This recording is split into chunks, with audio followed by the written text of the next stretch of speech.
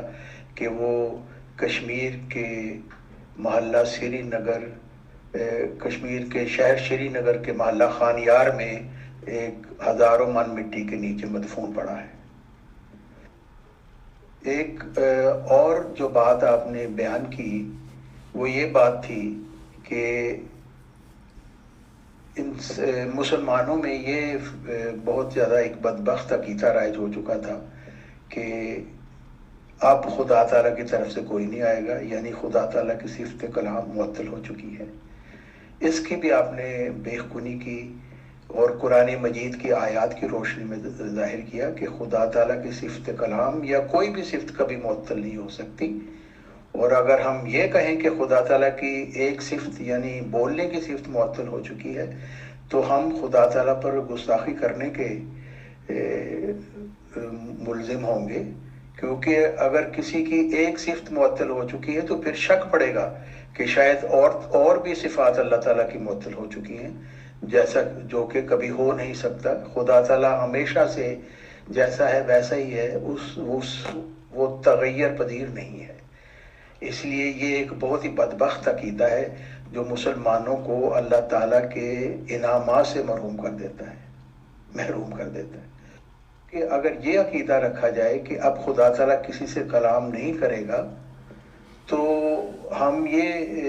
ماننا پڑے گا کہ نعوذ باللہ حضرت محمد مصطفیٰ صلی اللہ علیہ وسلم کا جو مقام اس طرح کا تھا کہ انسانوں کا سب سے اونچا درجہ کسی انسان کے لیے ہے کہ اللہ تعالیٰ اس سے کلام کرے، اور نعوذ باللہ حضرت محمد مصطفیٰ صلی اللہ علیہ وسلم نے آ کر انسانوں کو اس اعلیٰ ترین انعام سے محروم کر دیا۔ تو یہ بہت ہی بدبخت عقیدہ ہے جو حضرت محمد مصطفیٰ صلی اللہ علیہ وسلم جو نبی گر تھے ان کی شان کو گھٹا کر پیش کرتا ہے، اور اس لیے یہ ایک اہم ان کی تعلیم کا حصہ تھا۔ ہم نے بتایا کہ یہ جو سلسلہ مجددین ہے آیت استخلاف کے مطابق اور حدیث مجددین کے مطابق یہی خلافت اسلامیہ محمدیہ ہے جس کا میں 13واں خلیفہ ہوں، اور آپ نے فرمایا کہ مجدد کا مقام امتی نبی کا ہے، اور فرماتے ہیں کہ نبی کے لفظ سے زمانہ کے لیے صرف خدا تعالیٰ کی یہ مراد ہے کہ کوئی شخص کامل طور پر شرف مکالمہ اور مخاطبہ الہیہ حاصل کرے اور تجدید دین کے لیے مامور ہو۔ تو نبی کی تعریف بھی آپ نے کر دی اور مجدد کے متعلق بتا دیا کہ مجدد وہی ہوتا ہے جس کو اللہ تعالیٰ مامور کرتا ہے۔ کوئی انسان خود مجدد ہونے کا دعویٰ نہیں کر سکتا بغیر اللہ تعالیٰ کی مامور کیے، اور دوسرے انسان بھی کسی کو مجدد قرار نہیں دے سکتے جب تک خدا تعالیٰ کی طرف سے الہام پا کر وہ کھڑا نہ ہو۔ پھر جن لوگوں نے حضرت مرزا غلام محمد علیہ السلام کو ان کا درجہ بہت بڑھانے کی کوشش کی اور یہ کہا کہ وہ صرف 14ویں صدی ہجری کے مجدد نہیں تھے بلکہ مسیح موعود ہونے کی وجہ سے ان کا بہت اونچا مقام ہے، تو اس کے متعلق بھی حضرت مرزا غلام محمد علیہ السلام نے فرمایا کہ یہ یاد رکھنا چاہیے کہ مسیح موعود ہونے کا دعویٰ ملہم من اللہ اور مجدد من اللہ کے دعویٰ سے کچھ بڑا نہیں ہے، اس لیے ان کے مقام کو بڑھانا اس جگہ سے جس مقام پہ وہ ہے یا ان کے مقام کو گھٹانا وہ ایک بہت بڑا دجل ہے۔ یہ آئینہ کمالات اسلام صفحہ 341 انہوں نے لکھا۔ پھر آپ نے نبی اور رسول کی بھی تعریف کر دی کہ رسولوں سے مراد وہ لوگ ہیں جو خدا تعالیٰ کی طرف سے بھیجے جاتے ہوں، خواہ وہ نبی ہوں یا رسول یا محدث المجدد،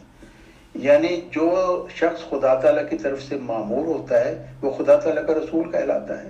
اور مجدد چونکہ اللہ تعالیٰ کی طرف سے مامور ہوتا ہے، اس کے علاوہ مجدد ہو ہی نہیں سکتا، اس لیے وہ بھی خدا تعالیٰ کا رسول ہے۔ اور اسی طرح انہوں نے یہ بھی کہا کہ میں بھی اللہ تعالیٰ کا نبی اور رسول ہوں۔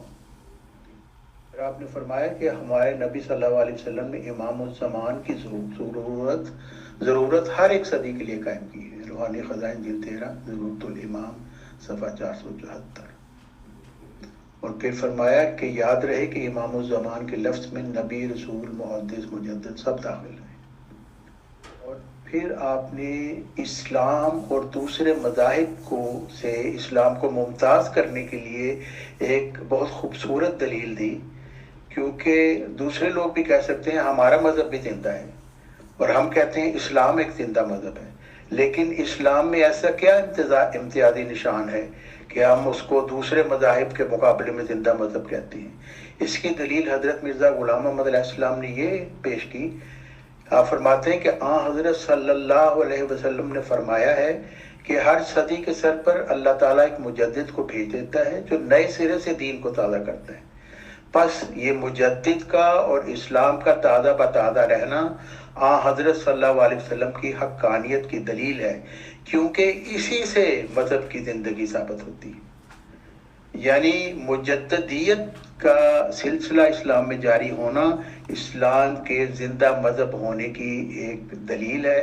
کیونکہ کوئی دنیا کا اور مذہب ایسا نہیں ہے جس میں اللہ تعالیٰ کی طرف سے ایسا نظام ہو تجدید دین کا۔ آیت استخلاف کی تفسیر کرتے ہوئے حضرت مرزا غلام محمد علیہ السلام نے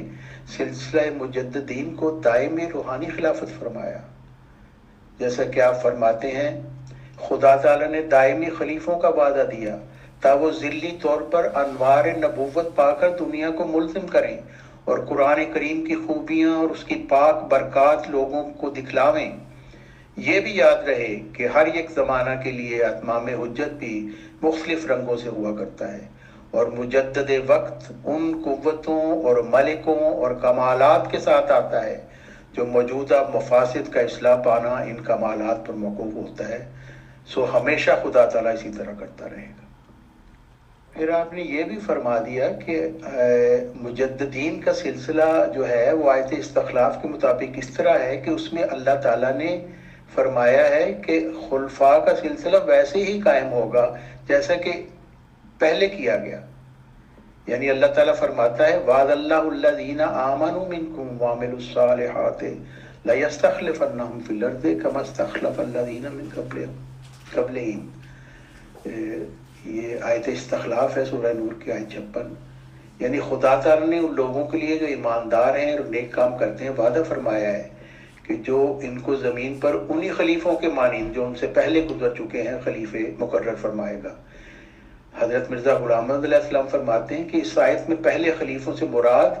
حضرت موسیٰ علیہ السلام کی امت میں سے خلیفے ہیں، جن کو اللہ تعالیٰ نے حضرت موسیٰ کی شریعت کو قائم کرنے کے لیے پے در پے بھیجا تھا، اور خاص کر کسی صدی کو ایسے خلیفوں سے جو دین موسوی کے مجدد تھے خالی نہیں جانے دیا تھا۔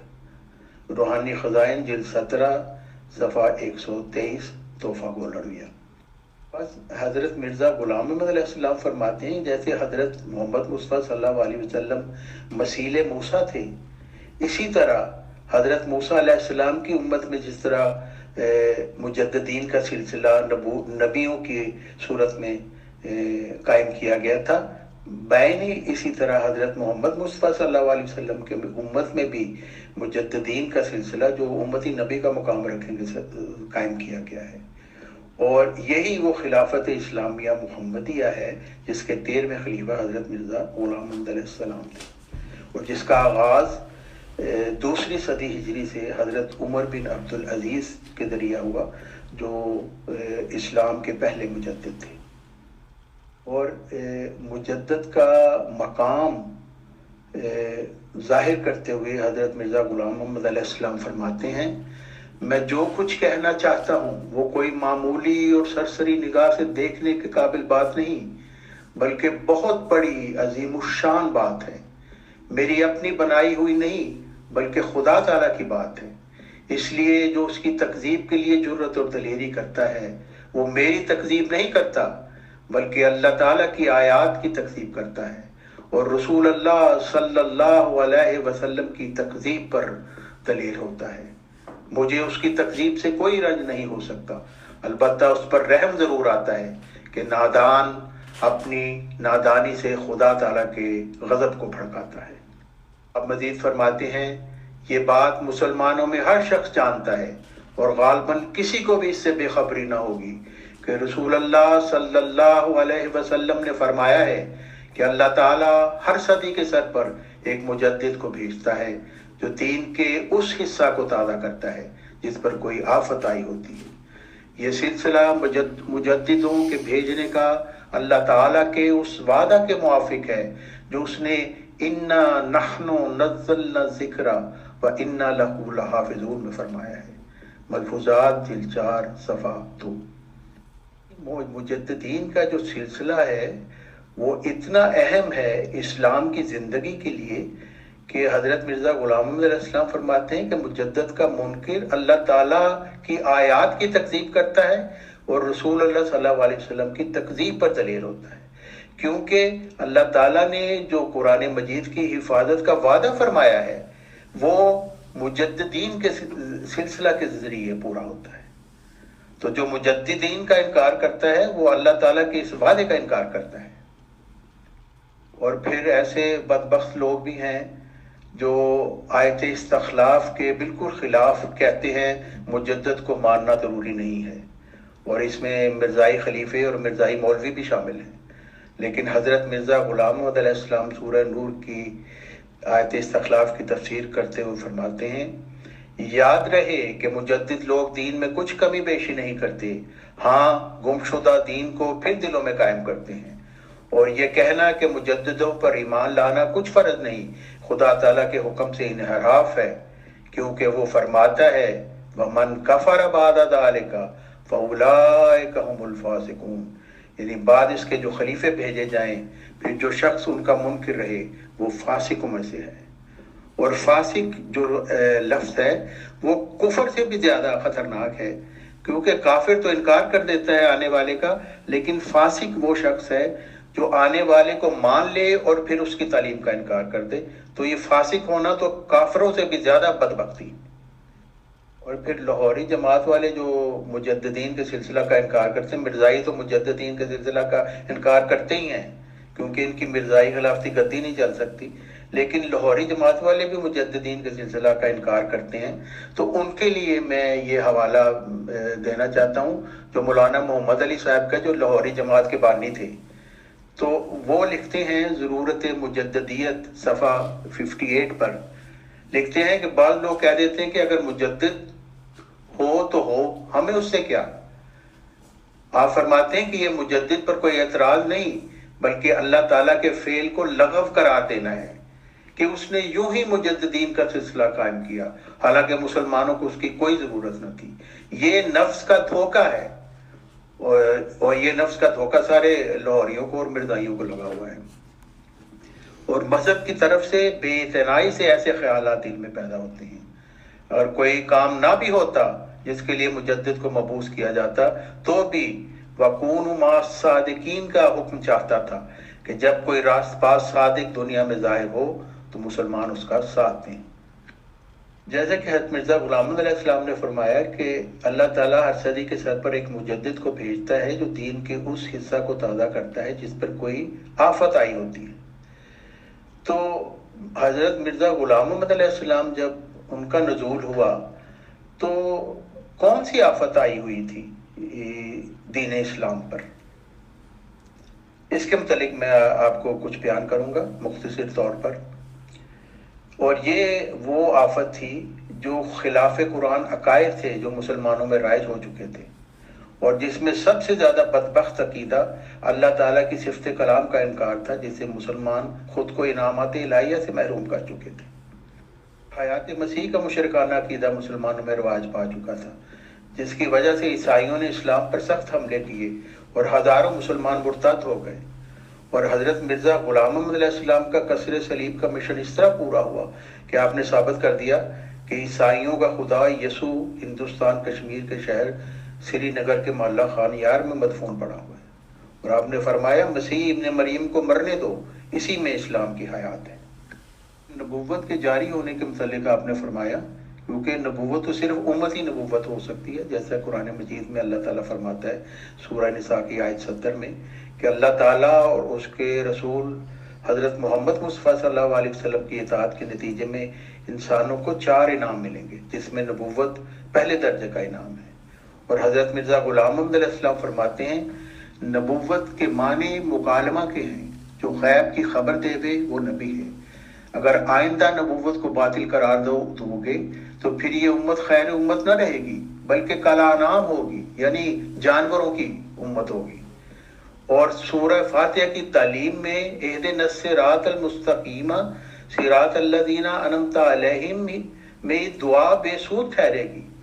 کیونکہ انعام و اکرام تو خدا کا اب کسی پر ہونا ہی نہیں، تو پھر دعا کا کیا فائدہ ہوا؟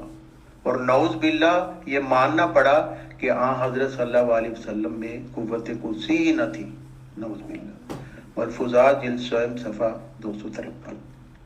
وہ مرزائی لاہوری اور یہ نام نہاد مسلمان جو یہ کہتے ہیں کہ اب خدا تعالیٰ کسی سے کلام نہیں کرے گا، وہ یہ کہتے ہیں کہ گویا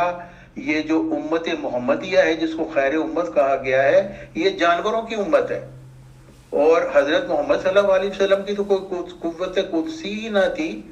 کیونکہ حضرت موسیٰ کی امت میں تو بے شمار انبیاء ہیں جسے اللہ تعالیٰ نے کلام کیا، لیکن حضرت محمد صلی اللہ علیہ وسلم نے نعوذ باللہ یہ سب سے بڑا انعام مکالمہ مخاطبہ الہیہ کا آگے بند کر دیا، تو حضرت محمد صلی اللہ علیہ وسلم کی عزت اس سے بڑھے گی یا گھٹے گی؟ یہ بدبخت عقیدہ رکھنے والے مسلمانوں کو یہ بات سمجھ نہیں آتی، جو سمجھتے ہیں کہ یہ بہت بڑا وہ احسان کر رہے ہیں کہ بس ہے بس اب خدا کی طرف سے کوئی نہیں آئے گا، کسی سے کلام نہیں ہوگا۔ پھر خلافت پر زبردستی قبضہ کرنے کے بعد حضرت مرزا غلام محمد علیہ السلام کی الہامی پیش گوئی پر قبضہ کرنے کے لیے بھی اور خود کو زبردستی مسلم ہو ثابت کروانے کے لیے بھی ایک طویل پروپیگنڈا کا آغاز کر دیا، اور 1914 میں، اور پھر 30 سال بعد جھوٹا دعویٰ مسلم عہد بھی کر دیا تاکہ کسی اور کے آنے کی گنجائش ہی نہ رہے۔ یہ شیطانی اور ابلیسیت کا منصوبہ تھا مرزا محمود صاحب کا۔ اور پھر انجمن احمدیہ جس کو حضرت مرزا غلام محمد علیہ السلام نے اپنی جانشین فرمایا تھا، وہ اس ناخلف بیٹے مرزا محمود صاحب کے کبھی منصوبوں کی تکمیل کی راہ میں بہت بڑی رکاوٹ تھی۔ اس لیے ایک سازش کے تحت اپنے گنڈوں کے ذریعے انجمن احمدیہ کو ٹکڑے ٹکڑے کر دیا، اور یوں ہٹلر اور مسولینی کے نقش قدم پر چلتے ہوئے جماعتی نظم و نسق بھی اور جماعتی اموال پر بھی مرزا مشہور الدین محمود صاحب نے قبضہ کر لیا۔ اور پھر مرزائی خلافتی گدی کو قائم کرنے کے لیے اور مرزا خاندان کی حکومت کو ہمیشہ کے لیے راسخ کرنے کے لیے یہ بھی ضروری تھا کہ مرزا صاحب کی اس تعلیم کا انکار کر دیا جائے جو مرزائی خلافتی گدی اور پھر لاہوری جماعت جو 1914 میں علیحدہ ہو گئی تھی، انہوں نے بھی اپنے عقائد مرزا غلام محمد علیہ السلام کی تعلیم کے بالکل خلاف کر دیے۔ حضرت مرزا غلام محمد علیہ السلام کی جو تعلیم تھی امتی نبوت کی کہ وہ جاری ہے، اس سے انکار کر دیا مرزائیوں کی طرح۔ اور پھر انہوں نے لاہوریوں نے منکرین مسیح موعود مسلمانوں کی ہمدردیاں حاصل کرنے کے لیے یہ بدبخت اور گمراہ کن عقیدہ اپنا لیا کہ مرزا صاحب کو کوئی مانے یا انکار کرو، اس سے ایمان پر کچھ فرق نہیں پڑتا۔ گویا اللہ تعالیٰ کا مرزا صاحب حضرت مرزا غلام محمد علیہ السلام کو بذریعہ الہام مبعوث کرنا ایک لغو فعل تھا، نعوذ باللہ۔ یعنی خاتم الخلفاء امام مہدی اور 14ویں صدی ہجری کے مجدد اور امام آخر الزمان کو اللہ تعالیٰ نے بھیجا، اور اس کا کوئی فائدہ نہیں، اس کو آپ چاہے مانے نہ مانے کوئی فرق نہیں پڑتا۔ تو انتہائی بدبخت عقیدہ ہے جو لاہوریوں نے یہ قائم کیا ہے۔ پھر دیکھیں مجددیت کا بھی مرزائیت کی طرح انکار کر دیا، کیونکہ لاہوری جماعت پھر چل نہیں تھی نہ سکتی جس طرح مرزائیت نہیں چل سکتی تھی۔ اگر یہ مجدد کو مانیں گے اور جو آئے گا 15ویں صدی ہجری کا مجدد اس کو مانیں گے تو ان کی لاہوری جماعت تو ختم ہو جائے گی۔ تو مرزائیت اور لاہوریت دونوں اپنی اپنی اس گمراہی کو چونکہ جاری کرنا چاہتے تھے، اس لیے دونوں نے مجددیت سے انکار کر دیا۔ مرزائیوں نے کہا کہ حدیث مجددین اب ویلڈ ہی نہیں ہے اور اب مجدد کی ضرورت نہیں ہے، ہماری مرزائی خلیفے جو ہیں وہ وہی کافی ہیں۔ تو لاہوریوں نے یہ کہہ کے انکار کر دیا کہ مرزا صاحب کی مجددیت کا عرصہ اب کبھی ختم ہی نہیں ہوگا، اس لیے کسی مجدد کی ضرورت نہیں ہے، لعنت اللہ علی الکاذبین۔ یوں لاہوری اور مرزائی دونوں گروہ آیت استخلاف کے مطابق اور حدیث مجددین کے مطابق رسول مقبول صلی اللہ علیہ وسلم کے سلسلہ خلافت کا انکار کر کے فاسقین کے گروہ میں شامل ہو گئے۔ اور حضرت مرزا غلام محمد علیہ السلام نے تو فرمایا تھا کہ جس دین میں نبوت کا سلسلہ نہ ہو وہ مردہ دین ہے، اور نبوت اور مجددیت کا انکار کرنے کے بعد مرزائی اور لاہوری دونوں فاسقین کے گروہ ایک مردہ دین کی پیروی کر رہے ہیں۔ اور ان بے ہدایتوں کو لاہوریوں اور مرزائیوں کو سیدھا راستہ دکھانے کے لیے اللہ تعالیٰ کی طرف سے پیش گوئی کے مطابق اور اللہ تعالیٰ کے وعدے کے مطابق ذکی غلام مسیح الزمان اور 15ویں صدی ہجری کے مجدد حضرت عبد الغفار جنبہ علیہ السلام کا نزول ہوا۔ چونکہ مرزائیوں اور لاہوریوں نے کمال درجے سے کام لیتے ہوئے اور حضرت مرزا غلام محمد علیہ السلام کی تعلیم میں یہودیانہ تحریف کرتے ہوئے گمراہی پھیلانے کی کوشش کی، اس لیے 15ویں صدی ہجری کے مجدد حضرت عبد الغفار علیہ السلام کو بھی اللہ تعالیٰ کی طرف سے مسیح ابن مریم کا خطاب دیا گیا۔ اور آج جب ہم حضرت مرزا غلام محمد علیہ السلام بانی جماعت احمدیہ کی جماعت کی بنیاد رکھنے کی یوم تاسیس منا رہے ہیں، تو میں اپنے ان مرزائیوں کو اور لاہوریوں کو جو حضرت مرزا غلام محمد علیہ السلام کو حق معدل ماننے کے باوجود ان کی تعلیم سے سری انکار کر رہے ہیں، میں ان کو دعوت دیتا ہوں کہ آؤ سیدھے راستہ کی طرف آ جاؤ اور حضرت محمد مصطفیٰ صلی اللہ علیہ وسلم کی عظمت کا انکار نہ کرو، اور اللہ تعالیٰ کے انعامات جو اللہ تعالیٰ انسانوں کو مومنین کو دینا چاہتے ہیں ان سے انکار نہ کرو، اور 15ویں صدی ہجری کے مجدد حضرت عبد الغفار جنبہ علیہ السلام پر ایمان لے آؤ اور فاسقانہ روش کو چھوڑ دو، اور خدا تعالیٰ کی انعامات کے لیے کوشش اور جدوجہد شروع کر دو۔ اگر ایمان تمہارا درست نہیں ہوگا تو اللہ تعالیٰ فرماتا ہے کہ فاسقین کی عبادتیں اور ان کی مالی قربانیاں اور ان کے رمضان کے روزے ان کے منہ کے اوپر مارے جائیں گے۔ تو یہ بہت بڑا بدبختی ہے اور بہت بڑا خوف کا مقام ہے، اور میں تمام مرزائیوں اور لاہوریوں کو اس طرح بلاتا ہوں، اور تمام مسلمانوں کو بھی، کہ وہ حضرت مرزا غلام محمد علیہ السلام مسیح آخر الزمان پر ایمان لائیں، اور اس کے بعد ان کی ذریت میں پیدا ہونے والے ذکی غلام مسیح الزمان حضرت عبد الغفار جنبہ علیہ السلام پر ایمان لائیں اور خدا تعالیٰ کے مقربین میں شامل ہو جائیں۔ محترم طارق چوہان صاحب، بہت شکریہ، بہت جزاک اللہ کہ آپ نے معلومات فراہم کرائی ہیں، اور بالکل آپ کا ویلکم ہے۔ سر ایک سوال یہ ہے کہ میری جانکاری میں یہ بات ہے کہ جیسے آپ لوگ بھی مرزا صاحب کو نبی مانتے ہیں اور احمدی جماعت قادیان بھی نبی مانتی ہے، تو کیا آپ پچھلے نبی حضور محمد صلی اللہ علیہ وسلم کی طرح ہی مرزا غلام احمد قادیانی صاحب کی جو بھی بیوی یا بیگمات ہوئی ہیں انہیں امہات المومنین کہتے ہیں، اور ان کے بچوں کو اہل بیت کہتے ہیں،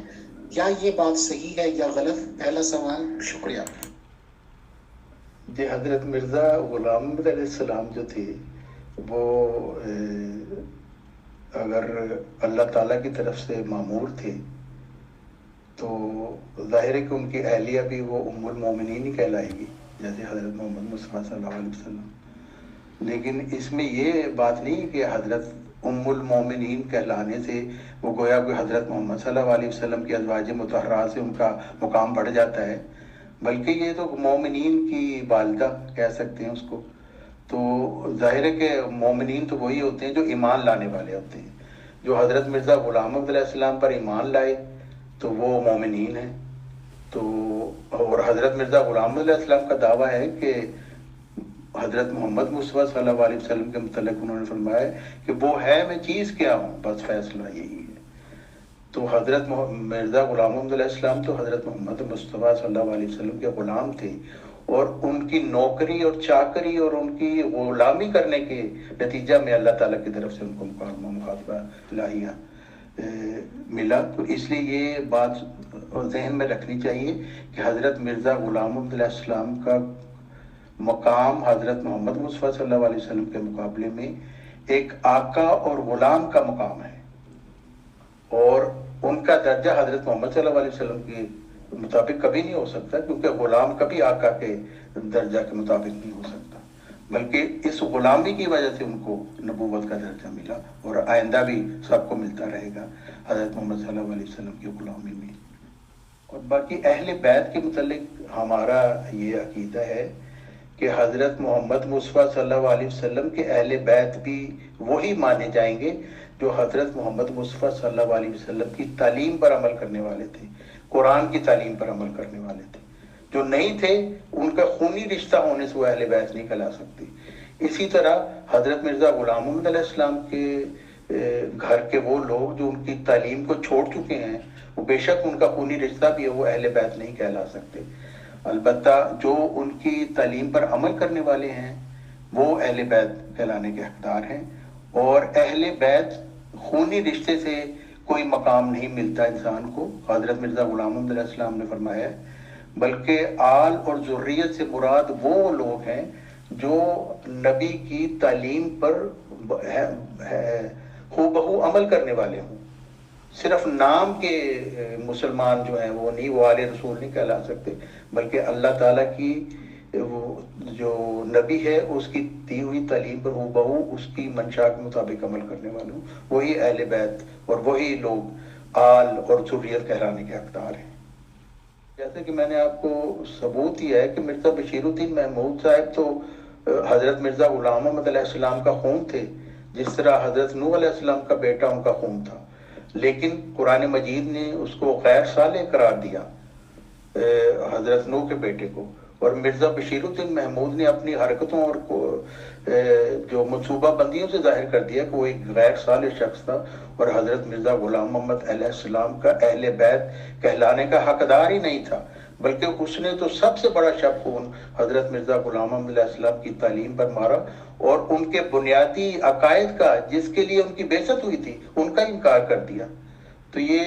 مرزا بشیر الدین محمود اس کے چیلے یہ سارے فاسقین کا گروہ ہیں، ان کو قطعاً بھی اہل بیت کہلانے کے حقدار نہیں، غیر صالح ہیں. محترم طارق چوہان صاحب، آج کا لاسٹ کوشچن لے لیتے ہیں. مرزا غلام احمد قادیانی صاحب کی کتابوں میں لکھا ہوا ہے کہ جو ان کو تسلیم نہ کرے وہ کنجریوں کے بیٹے ہیں، وہ ایسے ہیں، وہ ویسے ہیں، وہ ڈبل پیسے ہیں. چلیے ایک ہی ورڈ لیتے ہیں کہ وہ کنجریوں کے بیٹے ہیں. تو مرزا صاحب کی خود سگی اولادوں میں سے شاید 2 بیٹوں نے ان کو کبھی تسلیم نہیں کیا، ان کو مانا ہی نہیں. تو کیا وہ کنجریوں کے بیٹے ہو گئے according to teachings of Mirza Ghulam Ahmad Qadiani صاحب؟ اور اگر یس وہ کنجریوں کے بیٹے ہیں تو کیا مرزا صاحب نے اپنی بیگمات کو یہ القاب دے دیے ہیں انڈائریکٹلی؟ تو آپ کیا مانتے ہیں کہ ان کے 2 بیٹے جنہوں نے انہیں نہیں مانا، کیا وہ کنجریوں کے بیٹے آپ بھی مانتے ہیں سر؟ جی، اس سوال کا جواب اصل میں کئی دفعہ دیا جا چکا ہے، لیکن حضرت مرزا غلام محمد علیہ السلام کے جو مخالفین ہیں وہ چسکے کے لیے سوال بار بار کرتے ہیں کہ کہ جی حضرت مرزا صاحب نے اپنے مخالفین کو کنجریوں کی اولاد کہا ہے، تو اس سے یہ بڑے محظوظ ہوتے ہیں حضرت مرزا غلام احمد علیہ السلام کے جو مخالفین ہیں، اور اپنے آپ کو گویا ثابت کرتے ہیں کہ واقعی یہ کنجریوں کی اولاد ہے، کیونکہ اس بات پر مصر ہیں کہ انہوں نے یہ بات کہی، حالانکہ حضرت مرزا غلام محمد علیہ السلام نے کبھی بھی یہ الفاظ استعمال نہیں کیے اور کسی کو کنجریوں کی اولاد نہیں کہا۔ تو یہ بدبخت مخالفین جو اس طرح کے الزام لگاتے ہیں وہ بالکل جھوٹے ہیں۔ کسی بھی کتاب میں ایسا کوئی حوالہ موجود نہیں ہے جہاں حضرت مرزا غلام محمد علیہ السلام نے مسلمانوں کو کنجریوں کی اولاد کہا ہو۔ اور جب بھی لوگوں سے حوالہ مانگا جائے تو پھر یہ حضرت مرزا غلام محمد علیہ السلام کی عربی زبان میں لکھے ہوئے مضمون کا حوالہ دیتے ہیں، جو آئینہ کمالات اسلام میں صفحہ 574 پر موجود ہے۔ اور آئینہ کمالات اسلام حضرت مرزا غلام محمد علیہ السلام کی وہ تصنیف ہے جو آپ نے فروری 1893 میں لکھی، تو اس وقت تو آپ کا دعویٰ امتی نبی کا ہونے کا نہیں تھا۔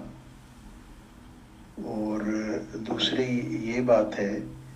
کہ حضرت مرزا غلام محمد علیہ السلام نے اس میں ذریۃ البقایا لکھا ہے۔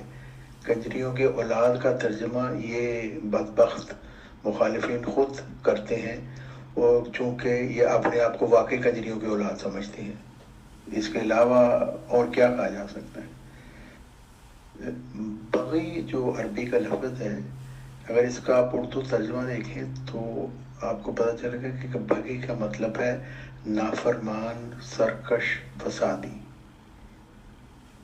اور ذریۃ البقایا کا مطلب ہے کہ